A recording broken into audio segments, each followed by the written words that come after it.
So I figured I'd do this video a little bit differently. I'm having trouble getting my thoughts together for how to explain what I want to for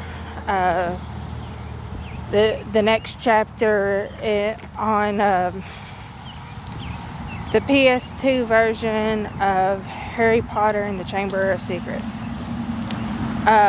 So basically, to recap, this one will have the same, of course, the same characters. That's a given, but it'll be the same model as the year before.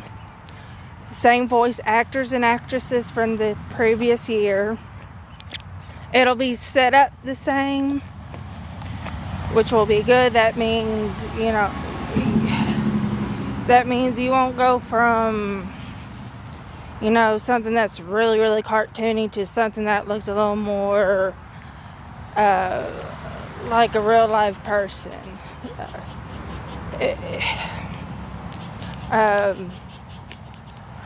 Problem I'm running into with this one is, as I go through the book, there's way too much narration. So I kind of figured, of course, the opening of the game will be narration, so you'll get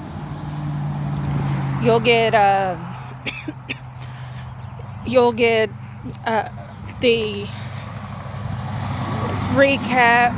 You'll get the recap of how Harry looks, starting off with, and you'll get the recap of how Harry got to his aunts and uncles, and then it'll start into, which in the book that is a part of the main storyline, but it's in a different part in the first chapter if you've read the book. But once you get through explaining how Harry looks and why he looks different from his aunt and uncle and cousin, and past how he gets the recap of how he gets there, we go into the next narration of his Uncle Vernon is upset because Harry's owl Hedwig is rattling her cage because she wants out. She wants out to fly, but he's not allowed to let her out. So basically, the whole opening of the game is narration, from a recap of how Harry looks, how he gets there, the argument at the breakfast table, why his aunt and uncle and cousin are on edge, explanation to, it also involves, at this point, Vernon is having a very special meeting for his company. It's a dinner meeting. So they'll go through the schedule. This is even we'll actually see Dobby in this one, whereas the original doesn't show Dobby at all. So we'll see Dobby come into, or be in Harry's room. Harry talk to Dobby. Dobby warn Harry, and then Harry getting his howler, or his warning from the ministry about using underage magic. This narration will go through. It'll go completely through the first few chapters of the book. Again, if you've read the book, you'll know what I'm talking about. This means even when Ron gets the idea to fly his dad's enchanted Ford Angular to Hogwarts, when they are blocked from platform 9 3/4. So this will go through that, through the Whomping Willow, them, crashing into the walking willow, them going into the castle, getting in trouble, the people in their common room thinking it was cool that they drove that car to the school and everything. That's all narration. Once all that is done, we come into the first day. This is where I'm coming into more narration that's needed. I still want the narration, but after sitting all through that opening narration, I'd like to see everyone be able to actually play the game. Meaning, first day, well, I guess you could take Harry down to breakfast. That leads into more narration. Of course, I want us to see Ron get his howlers. What I'm thinking. But classes will be playable, even though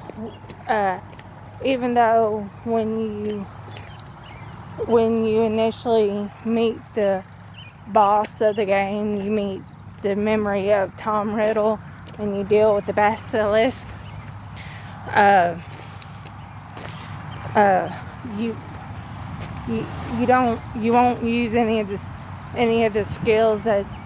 magical skills that you learned that year, but it's still a good idea because you still are competing for the house cup and all that. Of course, another problem I run into is Harry is only, I think, seen once during this whole year playing in one Quidditch match. And that's the match where his arm gets broken. Initially gets broken by a rogue bludger. And then his arm bones get basically just get taken out of his arm by the idiotic Lockhart. So, yeah. Again, like the previous years, classes are playable, but they are broken into two separate sections. You'll have your theory part of the class, which is where you actually learn the spell. So you'll learn the spell and what it does and everything. And then you'll have the practical part.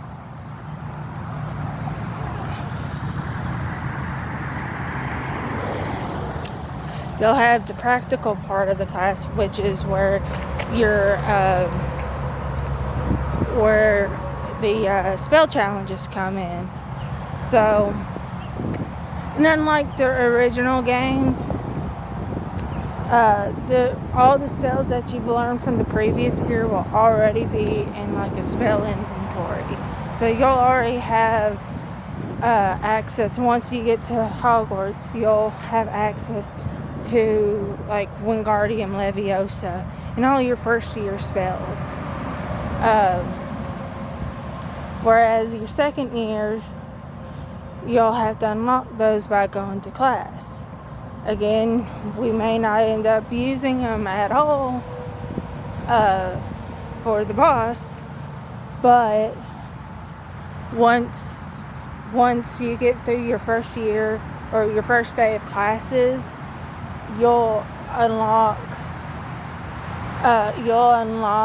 side quests in Fred and George's store. So whereas in the original games where you would, for the side quests, you'd go to the notice board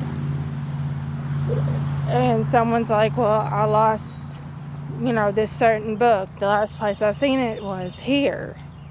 Well, instead of you going to go find it, you will be met by that person who's lost that item. So they're actually, so like Neville always loses his toad. So Neville will come up to Harry as Harry, can you help me find Trevor? And he'll take you to the last place he saw Trevor. And in that instance, you all will look for Trevor. So during these side quests, and the side quests aren't all gonna be find this, I've lost this, find this. It could also be teachers could give you side quests too to perform, to use each spell that you've learned, even though you've done the practical part of their class where you've proven that you can perform the spell. That's for class points. The side quests will be for Birdie Bot's Every Flavor Beans and cards, famous Witches and Wizards card, which you can use if you get multiples of the same cards to trade with other characters. Let's see here.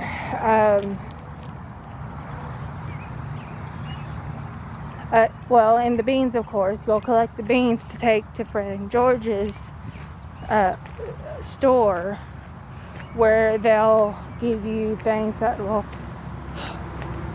I was at first thinking, well, they'll give you things that'll help you defeat the boss. Well, that's not practical.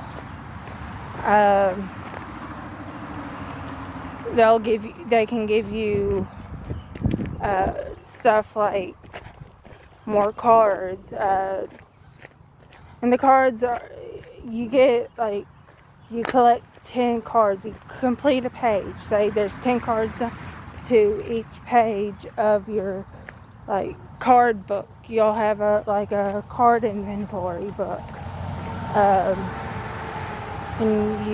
there's 10 cards to a page.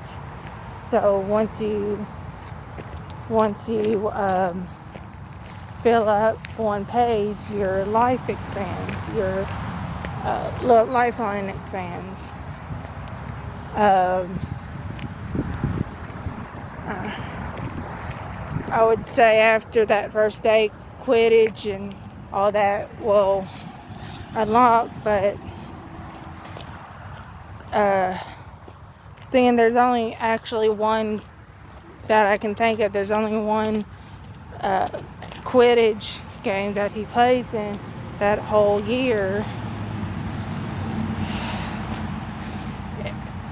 In my mind, it makes more sense for once you complete the main story line of the game. So once you discover who's behind these attacks in the school and how to get into the Chamber of Secrets and everything, you will unlock finally flying class, which is only for Harry because he's on the Quidditch team, and flying class is used to learn a new maneuver, say the sloth grip maneuver, special flying tricks, and it also unlocks Quidditch practice and Quidditch matches, which by then it does you no good because the Quidditch matches can't be used to give extra house points, seeing that from my memory he only plays in one match.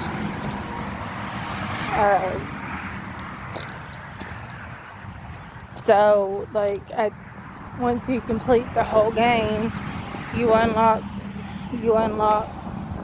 Quidditch practice, where you can go and learn new Quidditch maneuvers with the team. then you can play through all the matches that would have been, that should have been through the year. But like I said, to my knowledge, to my memory, I don't recall them playing in any more matches during that year. I don't know. But either way, more than likely that'll be something that's unlocked after you finish the main storyline.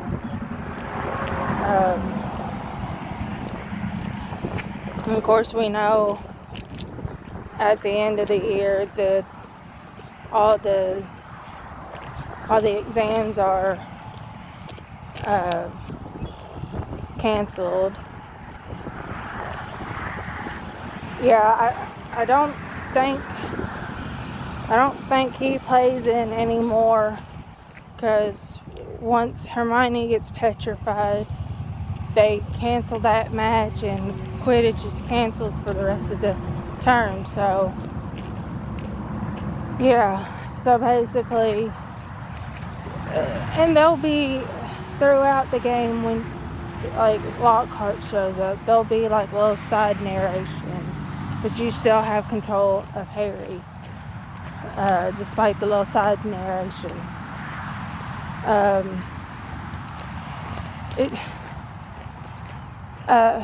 I don't know. Then there certain places narration will be called for.